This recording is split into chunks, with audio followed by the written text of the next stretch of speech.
Hello friends and all my dear students, Bhagwati PG college online classes में आपका एक बार फिर से स्वागत है। Unit number BSc second year में यूनिट नंबर 3 चल रही थी हमारी, जिसके अंतर्गत हमने क्या पढ़ा था, रूट सिस्टम। पहला भाग जो था किससे संबंधित था, रूट सिस्टम से संबंधित था। आज हम दूसरा भाग स्टार्ट करने वाले हैं, जिसके अंतर्गत हम क्या पढ़ेंगे, लीफ। ठीक है, क्या पढ़ेंगे, लीफ पढ़ेंगे, जिसको क्या कहते हैं, हम पर्ण कहते हैं। इसके अंतर्गत सबसे पहले हम पढ़ते हैं कि प्रारूपिक पर्ण की संरचना क्या होती है, तथा इसके पश्चात हम इसके बारे में इसकी विविध प्रकार की विविधताएं पढ़ेंगे कि अलग अलग आधारों पर पर्ण कितने प्रकार की पाई जाती है। तो सबसे पहले आज देखते हैं हम एक प्रारूपिक पर्ण की संरचना। इसकी संरचना, प्रारूपिक पर्ण की संरचना कि एक सामान्य पर्ण जो होती है, ठीक है, उसकी संरचना में कौन कौन से भाग होते हैं। ठीक है, तो सामान्य पर्ण की संरचना देखें हम। ठीक है, ये क्या है, स्टेम। ठीक है, जिसकी तटस्थ कलिकाओं में क्या होता है,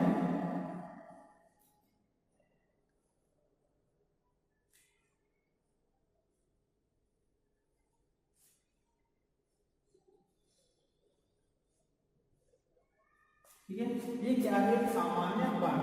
ठीक है, ये क्या है, स्तंभ। क्या है, स्तंभ। ठीक है, नेक्स्ट ये है इसका क्या, पर्णाधार। ये अनुपर्ण। ठीक है, ये पर्णव्रंत। ठीक है, ये शिखाग्र। क्या, शिखाग्र, पर्ण का शीर्ष भाग। ठीक है, नेक्स्ट ये पर्ण उपांत, लीफ मार्जिन। ठीक है, ये क्या, नेक्स्ट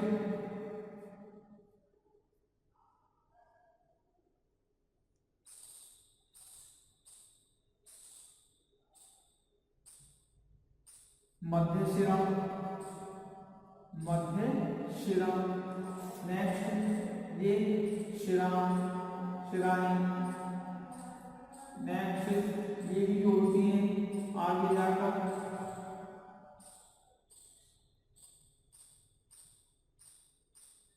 शिरिकाएं। क्या, शिरिकाएं। ठीक है, यहां से यहां तक का फैला हुआ भाग में होता है पर्णफलक। ठीक है, क्या होता है, पर्णफलक। एक मुख्य सामान्य प्रारूपिक पर्ण जो होती है, उसमें निम्नलिखित भाग पाए जाते हैं। इसका जो सबसे प्रमुख भाग है, सबसे स्टार्ट करें, सबसे पहले क्या है, पर्णाधार।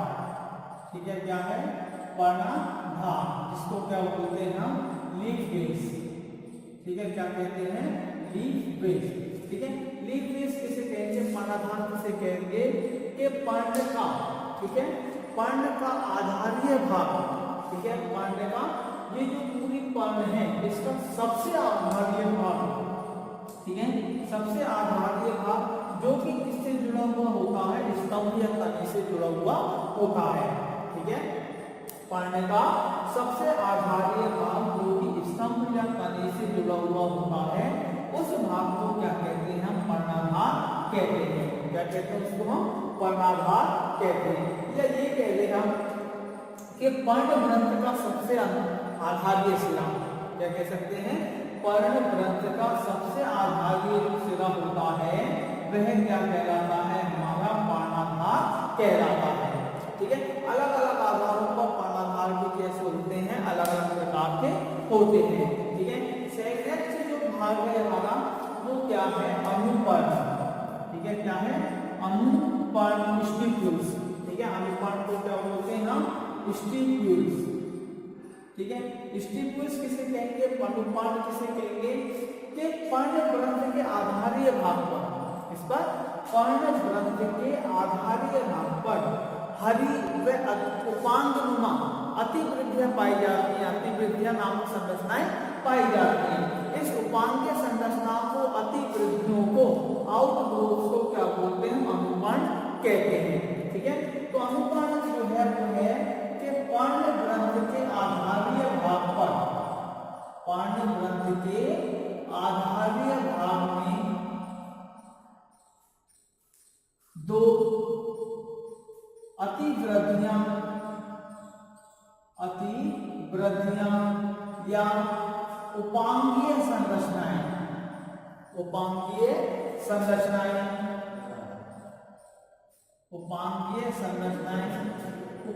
होती हैं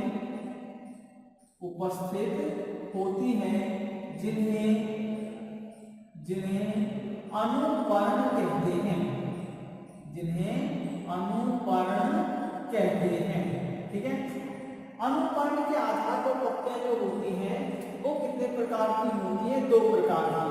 यदि पत्तियों में पर्ण में, ठीक है, अनुपर्ण जो है वो क्या है? प्रेजेंट है, उपस्थित है। ठीक है, पत्तियों में अनुपर्ण जो है वो उपस्थित है, तो ऐसी पत्तियों को क्या बोलते हैं हम? अनुपर्णी पर्ण। ठीक है, क्या बोलते हैं?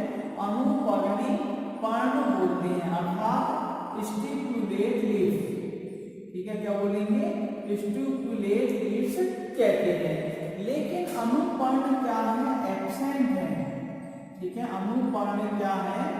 एब्सेंट है, अनुपस्थित है, तो ऐसी पत्तियों को बोलते हैं हम अनानुपर्णी पर्ण। ठीक है, क्या बोलते हैं? अनानुपर्णी पर्ण कहते हैं। ठीक है, इनको बोलते हैं हम स्टिपुलेट लीव्स। ठीक है, क्या बोलेंगे? स्टिपुलेट लीव्स कहते हैं।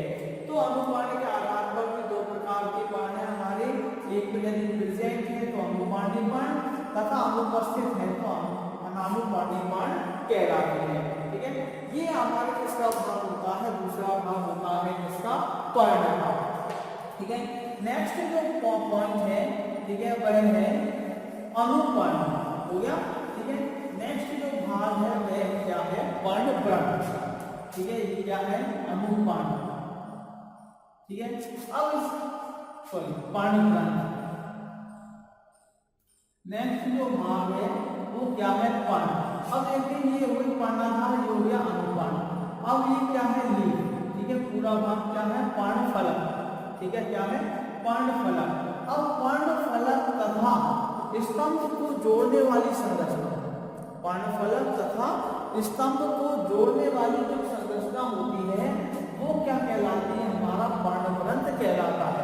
ये पूरा जो फैला हुआ भाग है पर्णफलक तथा जो स्तंभ है, इसको जो डंठलनुमा भाग जो जोड़ता है, ये वाला भाग, ठीक है, यह वाला भाग क्या कहलाता है? हमारा पर्णवृंत कहलाता है।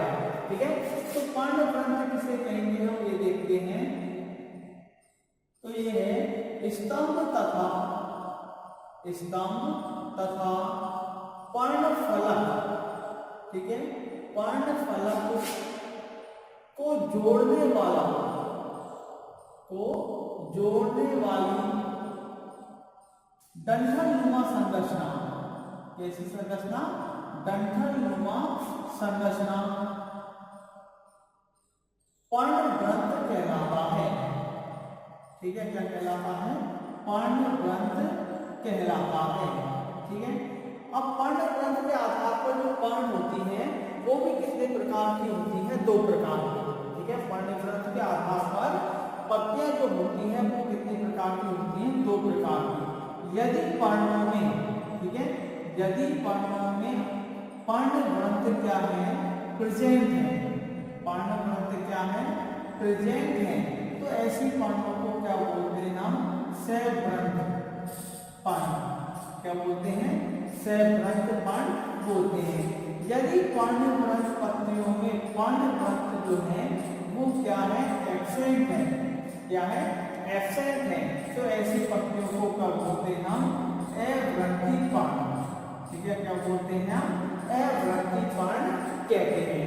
ठीक है, तो ये वाला जो भाग है वो क्या कहलाता है? हमारा पर्णवृंत कहलाता है, जो कि पर्णफलक या कहते हैं पर्ण तथा स्तंभ को जो जोड़ने वाली डंठलनुमा संरचना होती है, या पर्णफलक के स्तंभ के मध्य का जो भाग होता है, डंठलनुमा भाग होता है, उस भाग को क्या कहते हैं? पर्णवृंत कहते हैं।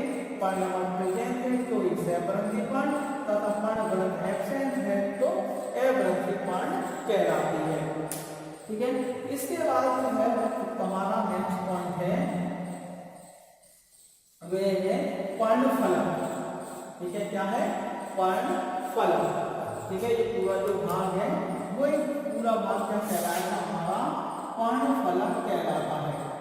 ठीक है, इसको बोलते हैं हम लेमिना। ठीक है, लीव्स लेमिना। ठीक है, पर्णफलक जो है, अब पर्णफलक किसे कहते हैं कि जो पर्ण होती है इसका ऊपरी फैला हुआ चौड़ा जो भाग होता है पूरा, ठीक है, जो कैसा होता है? ग्रीन कलर का होता है। उस पूरे हरे फैले हुए भाग को ही क्या कहते हैं? हम पर्णफलक कहते हैं। ठीक है, तो पर्णफलक किसे कहेंगे? पर्ण का ऊपरी व हरा फैला हुआ भाग पर्णफलक कहलाता है। क्या कहलाता है? पर्णफलक कहलाता है। ठीक है, पूरा चौड़ा हुआ फैला हुआ भाग है वो क्या कहलाता है? पर्णफलक कहलाता है। ठीक है, पर्णफलक के आधार पर ही इसकी सतह जो होती है ऊपरी सतह और निचली सतह होती है। ठीक है, यदि पर्णफलक की दोनों सतहें, ठीक है, पर्णफलक की दोनों सतहें कैसी होती हो? असमान हो। पर्णफलक की दोनों सतह, ऊपरी सतह और निचली सतह कैसी हो? असमान हो। तो ऐसी पर्णों को क्या बोलते हैं? हम द्विपार्श्विक पर्ण। ठीक है, द्विपार्श्विक पर्ण कहते हैं। ठीक है, इनको बोलते हैं हम डॉर्सीवेंट्रल लीफ। ठीक है, तो द्विपार्श्विक या कहते हैं हम इनको पृष्ठाधार पर्ण। ठीक है, कैसी पर्ण कहते हैं? पृष्ठाधार पर्ण कहते हैं, डॉर्सीवेंट्रल लीफ कहते हैं। ठीक है, ऐसी जो पत्तियां होती हैं मुख्य रूप से कौन से पादपों में पाई जाती हैं? डाइकॉट प्लांट्स में। ठीक है, कौन सी प्लांट्स में पाई जाती हैं? डाइकॉट प्लांट्स में, अर्थात द्विबीजपत्रीय पादपों में पाई जाती हैं। यदि किसी पादपों में पर्णफलक की दोनों सतहें जो होती हैं वो कैसी होती हैं? असमान। ठीक है, कैसी होती हैं? असमान होती हैं। तो ऐसे पर्णों को क्या बोलते हैं? हम समद्विपार्श्विक पर्ण। ठीक है, क्या कहते हैं? समद्विपार्श्विक पर्ण कहते हैं। ठीक है, आइसोबाइलेटरल लीव्स। ठीक है, क्या कहेंगे? आइसोबाइलेटरल लीव्स कहते हैं। ठीक है, दोनों सतह कैसी होती है? समान होती है। इस प्रकार की जो पर्ण होती है वह मोस्टली कौन से पादपों में पाई जाती हैं? मोनोकोट प्लांट्स में पाई जाती हैं। ठीक है, कैसे पादपों में पाई जाती हैं? एक बीजपत्रीय पादपों में पाई जाती हैं। ठीक है, तो पर्णफलक के आधार पर ये दो प्रकार की पर्ण होते हैं हमारी, एक पृष्ठाधार पर्ण और दूसरी समद्विपार्श्विक पर्ण। अब पर्णफलक में एक मुख्य संरचना पाई जाती है। ठीक है, जो अंदर जालनुमा संरचना के रूप में क्या होती है? उपस्थित होती है। ठीक है, जालनुमा संरचना के रूप में पाई जाती है। पर्णफलक के सबसे मध्य में, ठीक है, पर्णफलक के सबसे मध्य में क्या पाई जाती है? एक मध्य शिरा उपस्थित होती है। क्या उपस्थित होती है? एक मध्य शिरा उपस्थित होती है। ये जो दिखाई दे रही है हमको, ये सबसे पूरी मध्य शिरा होती है जो कि पर्ण को दो भागों में क्या करती है? डिवाइडेड करती है। ठीक है, इसको क्या कहते हैं? ये कि आधारीय भाग से सबसे शिखाग्र तक क्या होती है? मध्य भाग में फैली हुई रहती है। इस भाग को क्या कहते हैं? हम मध्य शिरा कहते हैं। ठीक है, मध्य शिरा जो होती है आगे जाकर क्या हो जाती है? पूर्ण रूप से अनेक शाखाओं में शाखित हो जाती है। क्या हो जाती है? शाखित हो जाती है। इन शाखा मध्य शिरा से विकसित जो शाखाएं होती हैं, ठीक है, मध्य शिरा से विकसित जो शाखाएं होती हैं जो कि जाल के रूप में पर्णफलक में चारों ओर फैली होती हैं, इन शाखाओं को क्या कहते हैं? हम शिलिकाएं कहते हैं। क्या कहते हैं? शिलिकाएं कहते हैं। ठीक है, वेन्स कहते हैं। ठीक है, शिलिकाएं कहते हैं। ये शिलिकाएं चारों ओर पर्णफलक में फैलकर जालनुमा संरचना का निर्माण करती हैं और पर्णफलक में शिराओं तथा शिलिकाओं के व्यवस्था क्रम को, शिराओं तथा शिलिकाओं के व्यवस्था क्रम को क्या कहा जाता है, शिरा विन्यास कहा जाता है। ठीक है, क्या कहते हैं इनको, शिरा विन्यास या वेनेशन कहा जाता है। ठीक है, वेनेशन कहते हैं।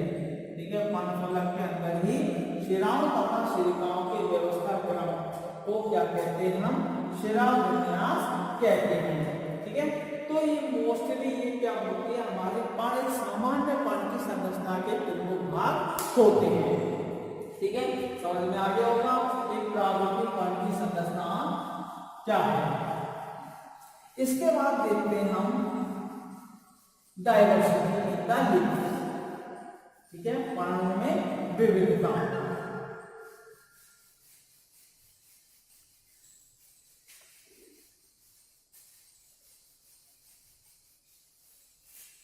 ठीक है, प्राकृतिक पर्ण के बाद जो हमारा मेन टॉपिक है वो है diversity in the leaf. Diversity in the leaf अर्थात पर्णों में विविधता। पर्णों में विविधता। ठीक है, तो सबसे पहले ये है कि अलग अलग आधारों पर हमको अलग अलग प्रकार की विविधता पढ़ने में पढ़नी है। तो सबसे पहले जो देखें हम एक एक करके पढ़नी है। ठीक है, सबसे पहले पर्णों में विविधता देखें। फर्स्ट जो है वह हमारी पर्णाधार के आधार पर विविधता। किसके आधार पर, पर्णाधार के आधार पर विविधता। पर्णाधार के आधार पर विविधता, diversity on the basis of leaf base. Diversity on the basis of leaf base. ठीक है, तो सबसे पहले पता होना चाहिए कि पर्णाधार किसे कहते हैं।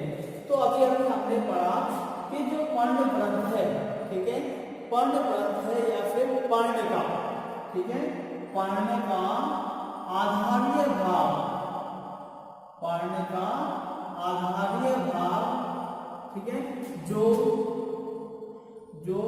स्तंभ से जुड़ा रहता है, स्तंभ से जुड़ा रहता है, उसे पर्णाधार कहते हैं। ठीक है, उसे क्या कहते हैं हम, पर्णाधार कहते हैं। ठीक है, पर्णाधार के आधार पर जो होती है पर्ण मुख्य रूप से 3 प्रकार की होती है। ठीक है, पर्णाधार के आधार पर, पर्णाधार के आधार पर 3 प्रकार की पर्ण होती है। कितने प्रकार की पर्ण, 3 प्रकार की पर्ण होती है। पहली जो पर्ण है वह है हमारी पर्णग्रंथ तल। ठीक है, कौन सी, पर्णग्रंथ तल, जिसको कहते हैं हम पल्विनस लीफ। ठीक है, क्या बोलेंगे, pulvinus leaf base. Pulvinus leaf base 3 प्रकार के पर्णाधार है। अब पर्णग्रंथ तल्प किसे कहते हैं। ठीक है, तो पर्णग्रंथ तल्प जो है ये देखें हम, मान लीजिए ये क्या है तना। ठीक है, ये हमारा क्या है पर्णग्रंथ, इसका आधारीय भाग क्या है,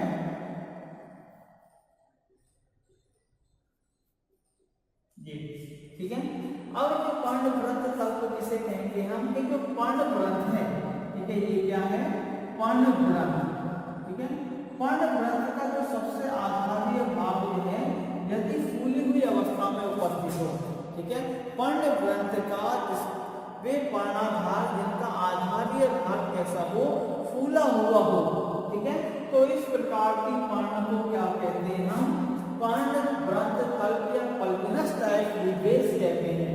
ठीक है, ये जो आधारीय भाग होता है वो कैसा होता है, फूला हुआ हो, तो उस प्रकार के पर्णाधार को क्या कहेंगे हम, पर्णग्रंथ तल्प कहते हैं। ठीक है, तो पर्णग्रंथ तल्प किसे कहेंगे, वे पर्णाधार जिनका आधारीय भाग फूला हुआ होता है, फूला हुआ होता है, उन्हें पर्णवृंत कल्प कहते हैं, उन्हें पर्णवृंत कल्प कहते हैं। ठीक है, इस प्रकार के पर्णवृंत जो है किस किस में पाए जाते हैं, जैसे मटर, ठीक है, सेल, छुई हुई आदि में। ठीक है, यानी जो लेगुमिनेसी फैमिली है उस प्रकार के सदस्यों में ये पाए जाते हैं। तो पहले प्रकार का पर्णाधार होता है हमारा पर्णवृंत कल्प या पल्पिनस लीफेज। वे पर्णाधार जिनका आधार फूला हुआ हो उन्हें क्या कहते हैं, पर्णवृंत कल्प कहते हैं। दूसरे प्रकार का जो होता है वह होता है हमारा पर्ण आच्छादी लीफेज। ठीक है, क्या होता है, पर्ण आच्छादी लीफेज होता है। ठीक है, सेकंड जो है वो है पर्ण आच्छादी पर्णाधार, पर्ण आच्छादी पर्णाधार अर्थात लीफ शीथिंग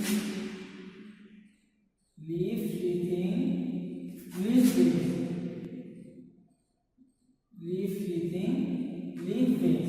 ठीक है, अब पर्ण आच्छादी नाम में पता है पर्ण का आच्छद। ठीक है, अर्थात कुछ पादपों में जो होता है, कुछ पादपों में पर्णाच्छादी कैसे कहेंगे, कुछ पादपों में पर्णाधार जो होता है, ठीक है, वो कैसी अवस्था में पाया जाता है, फैली हुई अवस्था में पाया जाता है। पर्णाधार जो है वो कैसे होते हैं, फैली हुई अवस्था में पाया जाता है तथा कुछ दूरी तक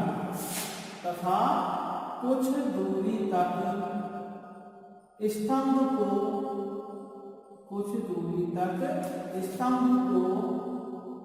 घेर लेता है, उसे पर्ण आच्छादी कहते हैं। उसे क्या कहते हैं, पर्ण आच्छादी कहते हैं। ठीक है, यानी जो लीफेज से कुछ दूरी तक स्तंभ को क्या कर लेते हैं, घेर लेते हैं। इस प्रकार के पर्णाधार को क्या कहते हैं, हम पर्णाच्छादी कहते हैं। इस प्रकार के जो है पर्णाधार जो है वो कौन से कुल में पाए जाते हैं, ग्रैमिनी कुल के सदस्यों में। इसमें ग्रैमिनी कुल के सदस्यों में, जैसे गेहूं, ठीक है, इसमें गेहूं में, तथा कुछ घासें होती हैं। ठीक है, यानी मोनोकोट प्लांट्स में इस प्रकार के लीफेज पाए जाते हैं। ठीक है, जो कि क्या करते हैं, थोड़ी दूर तक वृद्धि करते हैं फैली अवस्था में, और स्टेम को क्या करते हैं, थोड़ी दूर तक घेर लेते हैं। इस प्रकार के पर्णाधार को क्या कहते हैं, पर्ण आच्छादी या लीफ शीथिंग लीफेज कहते हैं, जो कि कुछ मोनोकोट्स के ग्रैमिनी कुल का सदस्य है, गेहूं तथा कुछ घासों में पाए जाते हैं। तो ये दूसरे प्रकार का है पर्ण आच्छादी पर्णाधार। तीसरे प्रकार का जो है वह है हमारा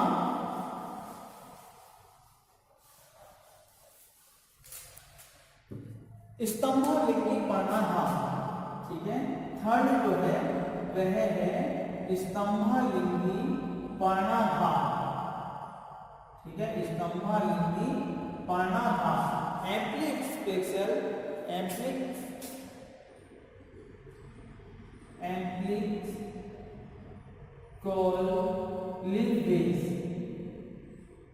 लीफेज। ठीक है, तो इस प्रकार के पर्णाधार क्या होते हैं कि जो पर्ण आच्छादी पर्णाधार होते हैं, ठीक है, पर्ण आच्छादी पर्णाधार जो होते हैं, पर्ण आच्छादी पर्णाधार जब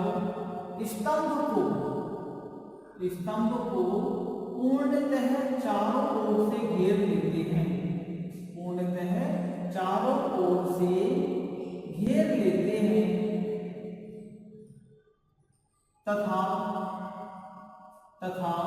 स्तंभ के चारों ओर